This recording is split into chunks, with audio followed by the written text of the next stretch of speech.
നമസ്കാരം. വൈറ്റ്സ്മാൻ ടോക്കിലേക്ക് സ്വാഗതം.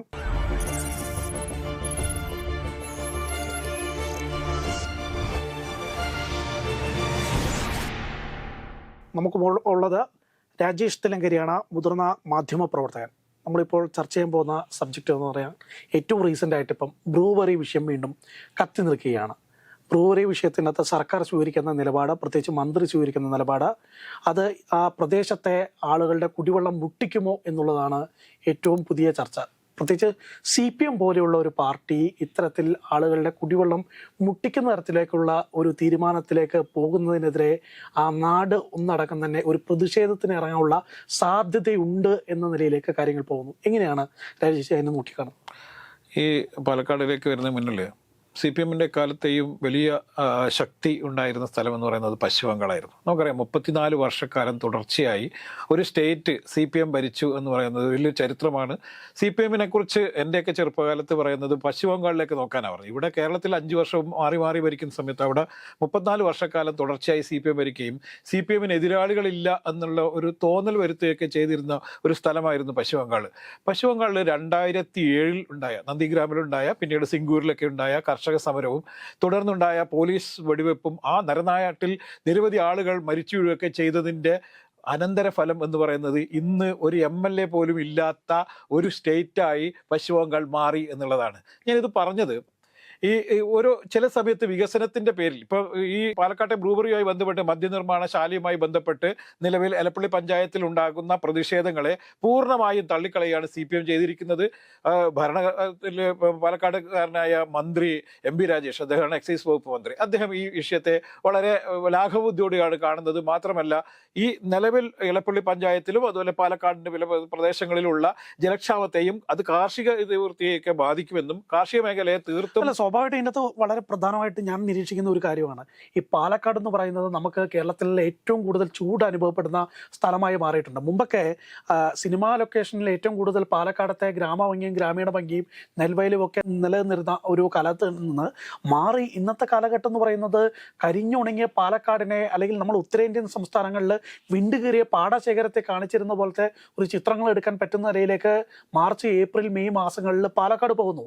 ആ സാഹചര്യം നിലനിൽക്കുമ്പോഴാണ് ഇത്തരം ഒരു വിഷയത്തിലേക്ക്, അതും ആ നാട്ടുകാരനായിട്ടുള്ള ഒരു MLA, അതും മന്ത്രിയായി വന്നിരുന്ന വ്യക്തി, അദ്ദേഹത്തിന് വോട്ട് നൽകിയ ആളുകൾ ഈ തീര ദുരിതത്തിലേക്ക് പോകുന്ന സാഹചര്യമാണ് ഇവിടെ ഏറ്റവും കൂടുതൽ നമുക്ക് ചർച്ച ചെയ്യപ്പെടുന്നത്, അല്ലെ രാജേഷ്? അത് അർജുൻ പറഞ്ഞ പോലെ നമ്മൾ ശരിക്കും പാലക്കാടിന്റെ വിശേഷതകൾ പഠിക്കുമ്പോൾ സമയത്ത് ഏറ്റവും കൂടുതൽ ഇപ്പോൾ കാർഷിക ഗ്രാമം ഉള്ളത് പാലക്കാട് ഭാഗത്താണ്. ഇപ്പം പാലക്കാടിന്റെ ഏത് ഭാഗത്തൂടെ സഞ്ചരിക്കുമ്പോഴും നമുക്ക് പച്ചപ്പാടങ്ങൾ കാണാതെ പോകാൻ പറ്റില്ല. എല്ലാ തരത്തിലുള്ള കൃഷിയും അവിടെ നടക്കുന്നു. നിരവധിയായ ആളുകൾ കാർഷിക വൃത്തിയെ മാത്രം ആശ്രയിച്ച് ജീവിക്കുന്ന ഒരു പ്രദേശമാണ്. നമുക്കറിയാം, കേരളത്തിൽ ഈ കുട്ടനാടും അതുപോലെ തന്നെ മറ്റു ചില ആലപ്പുഴയിലെ ചില പ്രദേശങ്ങൾ ഒഴിച്ചു നിർത്തിയാൽ മറ്റു പല സ്ഥലങ്ങളിലും ഇപ്പോൾ കൃഷിയില്ല. കാർഷിക വൃത്തിയിൽ നിന്നും അല്ലെങ്കിൽ നെൽകൃഷിയിൽ നിന്നൊക്കെ ആളുകൾ പിൻവലിഞ്ഞുകൊണ്ടിരിക്കുന്ന ഒരു സാഹചര്യത്തിലൂടെ കടന്നു പോകുന്നത്. ഇപ്പം നമുക്ക് തന്നെ നെല്ലിന് കൃത്യമായി വില കിട്ടുന്നില്ലെന്നും, നമുക്ക് ഒരു വർഷം പുറകിലോട്ട് പോയി കഴിഞ്ഞാൽ നെല്ലിന് കൃത്യമായി കൊടുത്ത നെല്ലിൻ്റെ പണം കിട്ടാത്തതിൻ്റെ പേരിൽ ആത്മഹത്യ ചെയ്ത സംഭവങ്ങളൊക്കെ ഉണ്ടായിട്ടുണ്ട്. നിരവധിയായ ആളുകൾ കടക്കണിയിലൂടെ കടന്നു പോകുന്നു. അപ്പം സർക്കാർ കൊടുക്കേണ്ട പണം ബാങ്കുമായി അസോസിയേറ്റ് ചെയ്ത് ബാങ്ക് അതൊരു ലോണായി കൊടുത്ത് പിന്നീട് കർഷകർക്ക് പണം അനുവദിക്കുന്ന സമയത്ത് അത് ബാങ്ക് അവരുടെ അക്കൗണ്ടിലേക്കൊക്കെ വരവെക്കുന്ന രീതിയിലുള്ള ചില നീക്കങ്ങൾ നടക്കുന്നു എന്നുള്ളത് കൊണ്ട് തന്നെ പലരും കടക്കണിയിലാണ്. അവർക്ക് മറ്റ് ലോണുകൾ എടുക്കാൻ പറ്റാത്ത സാഹചര്യങ്ങളിലൂടെ കടന്നു പോകുന്നു.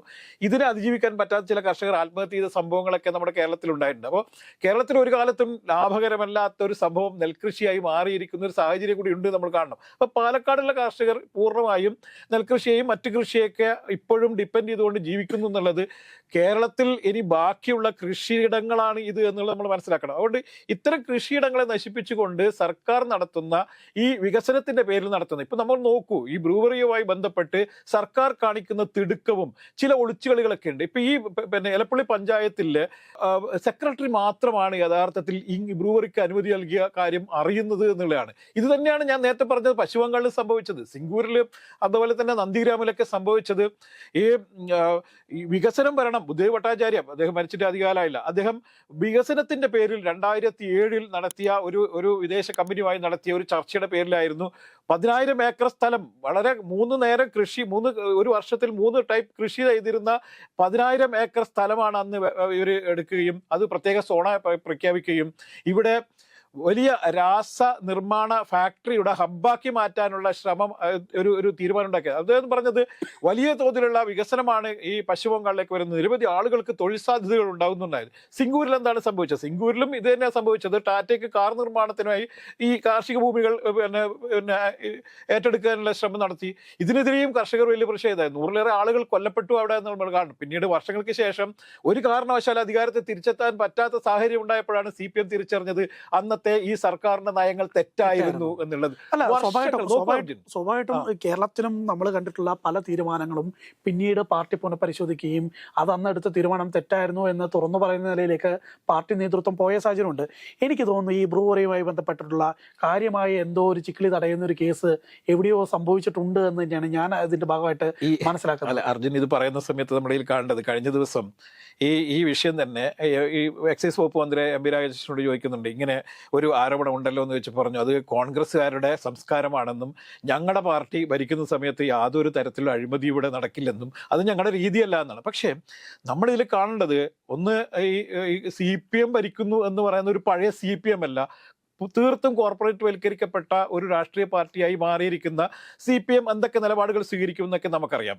അതുകൊണ്ട് അഴിമതി ഒരിക്കലും ഉണ്ടാവില്ല എന്നൊക്കെ പറയുന്നത് ആളുകളുടെ കണ്ണിൽ പൊടിയിടാൻ വേണ്ടി മാത്രമാണ് നമ്മളിൽ നിരീക്ഷിക്കേണ്ടത്. പിന്നെ ഇന്ന് ഗോവിന്ദ മാഷ് എന്നോട് പത്രപ്രവർത്തകർ ചോദിക്കുന്നുണ്ട്, ഈ ബ്രൂവറിയുമായി ബന്ധപ്പെട്ടുള്ള വിഷയങ്ങളിൽ ഈ സർക്കാർ എന്തിനാണ് ഇത്ര ധൃതി കാണിക്കുന്നത്? മാത്രമല്ല ഈ അണക്കെട്ടുകളിൽ നിന്നും കാർഷിക ആവശ്യത്തിന് മാത്രമേ ജലം ഉപയോഗിക്കാൻ പാടുള്ളൂ എന്നുള്ള തീരുമാനത്തെ എന്തിനാണ് അട്ടിമറിക്കാൻ ശ്രമിക്കുന്നതെന്ന് വെച്ചപ്പോൾ ഗോവിന്ദ മാഷ് പറയുന്നത്, മഴ പെയ്യും, ഇവിടെ വെള്ളം ഉണ്ടാകുന്നത് മഴ പെയ്തിട്ടാണല്ലോ, എത്ര മഴ പെയ്യും എങ്ങനെയാണ് നമുക്കിപ്പോൾ മനസ്സിലാവുക, അതുകൊണ്ട് വികസനങ്ങൾ വരണ്ടെന്നാണോ വേഗം, നിങ്ങൾ എന്തിനാണ് കുത്തിത്തിരിപ്പ് ഉണ്ടാക്കുന്നതൊക്കെയുള്ള ചോദ്യങ്ങളാണ് ചോദിക്കുന്നത്. അത് CPM-ന്റെ സംസ്ഥാന സെക്രട്ടറി എന്ന് പറയുന്ന ആ കസേരയിൽ ഇരുന്ന ഇന്നേ വരെ ഇരുന്ന ആളുകളൊക്കെ കാണിച്ചിരുന്ന ചില ഔന്നത്യങ്ങളുണ്ട്, ചില മര്യാദകളുണ്ട്. ഇതിനൊക്കെ തീർത്തും തട്ടിമറിച്ചുകൊണ്ട് അല്ലെങ്കിൽ അത്തരത്തിലുള്ള യാതൊരു മാന്യതയും പുലർത്താത്ത ആ കസേരയ്ക്ക് ഒരിക്കലും യോഗ്യനല്ലാത്ത ഒരാളാണ് ഇപ്പോൾ ഈ സംസ്ഥാന സെക്രട്ടറിയുടെ ഈ കസേരയിൽ ഇരിക്കുന്ന MP ഗോവിന്ദൻ മാഷ് എന്നുള്ളത് നിരന്തരമായി അദ്ദേഹം തന്നെ പ്രഖ്യാപിച്ചുകൊണ്ടേയിരിക്കുകയാണ്. ആളുകൾ അദ്ദേഹത്തെ തിരിച്ചറിഞ്ഞുകൊണ്ടേയിരിക്കുകയാണ്. അല്ല, ഇതിനകത്ത് സ്വാഭാവികമായിട്ടും ഗോവിന്ദ മാഷിന് വേണമെങ്കിൽ ഇത്തരത്തിലൊരു മറുപടി പറയായിരുന്നു. അവിടെ അങ്ങനെ ഒരു സംഭവം വരുന്നുണ്ട്, വികസനത്തിനെതിരല്ല, പക്ഷേ അവിടുത്തെ പാരിസ്ഥിതിക ആഘാത പഠനങ്ങൾ നടത്തും, അവിടുത്തെ പരിസ്ഥിതിയുമായി ബന്ധപ്പെട്ട് നാട്ടുകാരുമായി ചേർന്ന് ഒട്ടേറെ നാട്ടുകാർക്ക് ജോലി കിട്ടുന്ന കാര്യമല്ലേ, അപ്പം നമുക്ക് നാട്ടുകാരുമായി ചേർന്ന് അവിടെ ചെയ്യാൻ പറ്റുമെന്നുള്ള പരിഗണിക്കും. ഇല്ലെങ്കിൽ ബ്രൂവറിക്ക് നമ്മൾ മറ്റൊരു അനുയോജ്യമായ സ്ഥലം നമ്മൾ ഏറ്റെടുത്ത് നൽകും, അല്ലെങ്കിൽ ഏറ്റെടുത്ത് കൊടുക്കാനുള്ള സംവിധാനങ്ങൾ ഒരുക്കും എന്നൊക്കെ പറയുമായിരുന്നെങ്കിലേ ഒരു മര്യാദ ഉണ്ടായിരുന്നു അല്ലേ? ഇല്ല, അത്തരത്തിൽ അർജുൻ നമ്മൾ മനസ്സിലാക്കേണ്ട ഏറ്റവും വലിയ വിഷയം എന്ന് പറയുന്നത് CPM ഒരു തുടർ ഭരണത്തോടുകൂടി CPM-ന്റെ യഥാർത്ഥത്തിലുള്ള ജനങ്ങളുമായി ഇടപെടുന്നതിലുള്ള ഒരു മര്യാദയൊക്കെ അവസാനിച്ചിരിക്കുന്നു. ഞങ്ങൾ തീരുമാനിക്കും, ഞങ്ങൾ നടപ്പിലാക്കും, നിങ്ങൾ ആരാണ് ചോദിക്കാൻ എന്ന ഒരു സ്റ്റൈലിലേക്ക് CPM-ന്റെ എല്ലാ നേതാക്കന്മാരും മാറിയിരിക്കുന്നു. നമ്മൾ നോക്കൂ, ഈ കഴിഞ്ഞ 2ാം പിണറായി സർക്കാരിന്റെ കാലത്ത് മുഖ്യമന്ത്രിയും മറ്റ് മന്ത്രിമാരും CPM-ന്റെ മറ്റ് നേതാക്കന്മാരും ഒക്കെ അനുവർത്തിക്കുന്ന നിലപാടും നയം എന്താണ്? ധാർഷ്ട്യത്തിൻ്റെതാണെന്ന് കാണണം. പദ്ധതിയുടെ അടിച്ചേൽപ്പിക്കുകയാണ്. അതെ, തീർച്ചയായും. ഇത് പറഞ്ഞപ്പോഴാണ് ഓർത്തത്, ഈ 2016 മുമ്പ് നാട്ടുമ്പുറങ്ങളിലെ ബ്രാഞ്ച് സെക്രട്ടറിമാരുടെ മുഖത്ത് കണ്ടിട്ടുള്ള ആ ഒരു ഭാവമുണ്ട്. ആ ഭാവത്തിൽ നിന്ന് ഇപ്പോൾ ഒരു അഹങ്കാരത്തിന്റെ ഭാവത്തിലേക്ക് ബ്രാഞ്ച് സെക്രട്ടറിമാരുടെ മുഖത്ത് പോലും ഉണ്ടായിട്ടുണ്ട്. ലോക്കൽ സെക്രട്ടറി ആയി കഴിഞ്ഞാൽ കുറച്ചും കൂടെ അഹങ്കാരം കാണിക്കണം എന്നുള്ള നിലയിലേക്ക് ഏരിയ സെക്രട്ടറിയും ജില്ലാ സെക്രട്ടറിയും കഴിഞ്ഞ് സംസ്ഥാന സെക്രട്ടറി എന്ന് പറയുന്നതിനും അതിന്റെ ഏറ്റവും മൂർധന്യാവസ്ഥ അവിടെ കാണിക്കണ്ടേ എന്ന നിലയിലേക്ക് പാർട്ടി പോകുന്നുണ്ടോ എന്നുള്ളതാണ് ഇവിടെ ചർച്ച ചെയ്യപ്പെടുന്ന വിഷയം എന്ന് എനിക്ക് തോന്നുന്നു. തീർച്ചയായും. അതായത് CPM-ന്റെ ഈ ബ്രാഞ്ച് സെക്രട്ടറി തൊട്ട് ഈ ഏറ്റവും വലിയ ഘടകം എന്ന് പറയുന്ന പോളിറ്റ് ബ്യൂറോ വരെയുള്ള ഈ ഘടകങ്ങളിലെല്ലാം ഉള്ള നേതാക്കന്മാരെയൊക്കെ ധാർഷ്ട്യവും ജനങ്ങളോടുള്ള പുച്ഛവുമാണ് എന്നുള്ളത് നമ്മൾ കാണണം. ഇപ്പൊ വിജയരാഘവൻ ഒക്കെ അദ്ദേഹത്തിന്റെ എല്ലാ പ്രസംഗങ്ങളിലൊക്കെ പൊതുജനങ്ങളോടുള്ള പുച്ഛം വളരെ പ്രകടമാണ്. ഏറ്റവും അവസാനത്തെ നമ്മളെ പരസ്യശാസനം നടത്തിയിട്ടുള്ള പ്രസ്താവന ഉണ്ടായിരുന്നല്ലോ, എന്താ പറയാ, എല്ലും കഷ്ണം, ഇറച്ചിക്കടയുടെ മുന്നിൽ എല്ലും കഷ്ണം തേടി വന്ന നായ്ക്കളെ പോലെ. ഇത്തരത്തിൽ വികസനത്തിന്റെ പേര്, ഇപ്പൊ എലപ്പുള്ളി പഞ്ചായത്തിലെ CPM-ന്റെ ഈ പിന്നെ പഞ്ചായത്ത് മെമ്പർമാരും അവിടെയുള്ള നേതാക്കന്മാരും ഒക്കെ ഈ പദ്ധതിക്കെതിരാണ് എന്ന് പറയുമ്പോൾ തന്നെ പ്രാദേശികമായുള്ള ജനങ്ങളുടെ യാതൊരു തരത്തിലുള്ള വികാരത്തെയും ഞങ്ങൾ ഉൾക്കൊള്ളാൻ തയ്യാറല്ല. പാരിസ്ഥിതികമായ ഒരു പഠനവും അവിടെ നടന്നിട്ടില്ല എന്നുള്ളതാണ്. അവിടെയുള്ള ജനങ്ങളുടെ വിശ്വാസം എടുക്കാതെ, ജനങ്ങളുടെ വിശ്വാസത്തിലെടുക്കാതെ എങ്ങനെയാണ് ഇത്തരത്തിലൊരു പദ്ധതി നടപ്പിലാക്കുക എന്ന് ചോദിച്ചാൽ ഞങ്ങൾ നടപ്പിലാക്കും, നിങ്ങൾ ആരാണ് ചോദിക്കുക. ഇത് തന്നെയാണ് ഞാൻ നേരത്തെ ഞാൻ ഈ തുടക്കത്തിൽ പറഞ്ഞത്. നന്ദിഗ്രാമിലും സിംഗൂരിലും നിങ്ങൾ ആരാണ്, വികസനത്തിന്റെ പേരിൽ ഞങ്ങൾ എന്ത് പദ്ധതി നടപ്പിലാക്കും, നിങ്ങൾ ആരാണ് ചോദിക്കാൻ എന്ന് തന്നെയാണ് ബുദ്ധദേവ് ഭട്ടാചാര്യ ചോദിച്ചിട്ടുണ്ടായിരുന്നത്. ഇത് തന്നെയാണ് സംഭവിച്ചുകൊണ്ടിരിക്കുന്നത്. സ്വാഭാവികമായിട്ടും ഇവിടെ ഭൂഗർഭ ജലത്തിന്റെ വ്യതിയാനം വലിയ തരത്തിൽ അത് കുറയാനുള്ള സാധ്യതയുണ്ട്. അങ്ങനെ കുറയുന്ന സമയത്ത് ആളുകൾ കുടിവെള്ളം കിട്ടാക്കനിയായി മാറൂലേ? അർജുൻ, നമ്മൾ കുറച്ചുകൂടി പുറകോട്ട് പോകാം. കുറച്ചുകൂടി വർഷങ്ങൾ പുറകോട്ട് പോയാൽ പ്ലാച്ചിമടയിലെ കൊക്കക്കോള കമ്പനി പൂട്ടണം എന്ന് ആവശ്യപ്പെട്ടുകൊണ്ട് നടന്ന വലിയ സമരങ്ങളുണ്ട്. നമുക്കത് മറക്കാൻ പറ്റില്ല. ആ സമരത്തിലൊക്കെ പങ്കെടുത്ത നേതാക്കന്മാരാണ് ഈ വർത്തമാനം പറയുന്നത് ആലോചിക്കണം. MP രാജേഷിനെ പോലെയുള്ള നേതാക്കന്മാർ അന്ന് വിദ്യാർത്ഥി യൂണിയന്റെ ഭാരവാഹികളൊക്കെ ആയിരുന്ന സമയത്ത് പാലക്കാട്ട് ഇത്തരത്തിലുള്ള കോർപ്പറേറ്റ് കമ്പനികൾ നടത്തുന്ന വലിയ രീതിയിലുള്ള ജലചൂഷണത്തിനെതിരെ അതിശക്തമായ നിലപാട് സ്വീകരിക്കാനും ഇതിനെതിരെ വലിയ സന്ധിയില്ലാ സമരങ്ങൾ നടത്താനും കൊക്കക്കോളയെ ഗോ ബാക്ക് എന്ന് പറഞ്ഞുകൊണ്ടുള്ള വലിയ സമരങ്ങൾ നടത്തിയ പാർട്ടിയാണ് ഇന്ന് ഇതേ വിഷയത്തിൽ തന്നെ മറ്റൊരു മുടന്തൻ ന്യായവുമായി മുന്നോട്ട് വരുന്നത് നമ്മൾ കാണുന്നുണ്ട്. അതുകൊണ്ട് വലിയ രീതിയിലുള്ള ജലചൂഷണം നടത്തി പാലക്കാടിന്റെ മണ്ണിനെ തീർത്തും ഈ ഊഷരഭൂമിയാക്കി മാറ്റാനുള്ള ശ്രമത്തിനെതിരെ വലിയ ശക്തമായ പ്രതിഷേധം ഉണ്ടാകുന്ന നമ്മൾ നേരത്തെ തന്നെ ഒരുപാട് ബ്രൂവറികളോ അല്ലെങ്കിൽ ഇവിടെ മദ്യനിർമ്മാണ കമ്പനികളോ ഒന്നും ആവശ്യമില്ലെന്ന നിലപാട് സ്വീകരിച്ച പാർട്ടിയാണിത്. അതേ പാർട്ടി തന്നെയാണ് വളരെ ദുരൂഹമായ സാഹചര്യത്തിൽ. അല്ല, ഇത് പറയുന്ന സമയത്ത് രാശി ഒരു കാര്യം, കഴിഞ്ഞ 2016 തെരഞ്ഞെടുപ്പ് കാലഘട്ടത്തിലാണെന്ന് തോന്നുന്നു, അതിനെ കുറിച്ച് KPC ലളിതമാണ് ആരാണോ ഒരു പരസ്യത്തിന്റെ ഭാഗമായിട്ട് ഉണ്ടായിരുന്നത്. ആ പരസ്യത്തിന്റെ മദ്യവർജനമാണ് CPM തീരുമാനം, നയം, LDF നയം എന്നൊക്കെ പറഞ്ഞിട്ട് ഇപ്പൊ എന്തായി UDF കാലഘട്ടത്തിലെ അടച്ചുപൂട്ടിയ എല്ലാ ബാറുകളും തുറന്നു കൊടുക്കുന്നത്. എല്ലാ ബാറുകൾ മാത്രമല്ല, 280 പുതിയ ബാറുകളാണ് കേരളത്തിൽ അനുവദിച്ചത്. ഏതാണ്ട് 65ഓളം ബാറുകൾ പുതുതായിട്ട് ഈ മാർച്ചിനിടയിൽ അനുവദിക്കാൻ പോകുന്നു. അപ്പോൾ മദ്യത്തിൽ മുക്കിക്കൊല്ലാൻ വേണ്ടിയുള്ള ഒരു ശ്രമം ഒരു ഭാഗത്ത് നടക്കുന്നു. പിന്നെ മദ്യനയവുമായി ബന്ധപ്പെട്ട് ഇതുവരെ ഒരു നിലപാട് സ്വീകരിച്ചില്ല. മദ്യനയം എന്തുകൊണ്ടാണ് പ്രഖ്യാപിക്കാത്തത്? 1-ാം തീയതി ഡ്രൈ ഡേ നീക്കാനും അതുപോലെ തന്നെ മറ്റു പല ദിവസങ്ങളിലുള്ള ഈ മദ്യ നിരോധനവുമായി ബന്ധപ്പെട്ടുള്ള കേരളത്തിൽ ആകെ 1-2 ദിവസം മാത്രം മദ്യം നിരോധനവും ബാക്കി എല്ലാ ദിവസവും മദ്യഷാപ്പുകൾ തുറന്നു പ്രവർത്തിക്കുന്ന രീതിയിലേക്ക്. നമുക്കറിയാലോ, കേരളത്തിൽ ആകെ വരുമാനം എന്ന് പറയുന്നത് ലോട്ടറിയും പിന്നൊരു വരുമാനം എന്ന് പറയുന്നത് ഈ കഴിഞ്ഞ ദിവസം ഒരു സോഷ്യൽ മീഡിയയിൽ കണ്ടു, ഒരിക്കലും അടിക്കാത്ത ലോട്ടറിയും എല്ലാ ദിവസവും അടിക്കുന്ന മദ്യവുമാണ് കേരളത്തിന്റെ വരുമാനം എന്ന് പറഞ്ഞുകൊണ്ട് ട്രോള് കണ്ടു. ഇത് ട്രോളായി തോന്നുമ്പോൾ യഥാർത്ഥത്തിൽ കേരളം ഇന്ന് വാസ്തവമായ ഒരു സാഹചര്യത്തിലൂടെ കടന്നു പോകുന്നത്. അപ്പം മദ്യനയം ഈ എന്തുകൊണ്ട് മാറ്റാൻ വേണ്ടി ശ്രമിക്കുന്നു, അല്ലെങ്കിൽ ഇത്തരത്തിലുള്ള ദുരൂഹമായ മദ്യ ഇടപാടുകൾ എങ്ങനെ നടക്കുന്നു, എങ്ങനെയാണ് കേരളം പോലുള്ള സ്ഥലത്തേക്ക് ഇത്തരത്തിലുള്ള ഒരു വലിയ മദ്യ ഗ്രൂപ്പ് വന്ന് ബ്രൂവറി ഇതാക്കാനും മദ്യനിർമ്മാണം എഥനോൾ പോലുള്ള ഉണ്ടാക്കാനുള്ള ഈ കമ്പനികളൊക്കെ ആരംഭിക്കുന്നത്, എങ്ങനെയാണ് ഇത്രയും ജലക്ഷാമം നേരിടുന്ന ഒരു പ്രദേശത്ത് ഇത്രയും കൂടുതൽ ജലം ആവശ്യമുള്ള ഒരു പദ്ധതിക്ക് അനുമതി നൽകുന്നതെന്ന് വെച്ച് കഴിഞ്ഞാൽ ഇത് CPM-ന്റെ ധാർഷ്ട്യമാണ്. ഒപ്പം തന്നെ വകുപ്പ് മന്ത്രിയുടെ ധാർഷ്ട്യമാണ്. ഈ മുഖ്യമന്ത്രിയും മന്ത്രിമാരും എല്ലാം ഈ കേരളത്തിലെ CPM-നെ തീർത്തും കോർപ്പറേറ്റ് വൽക്കരിച്ചിരിക്കുന്നു.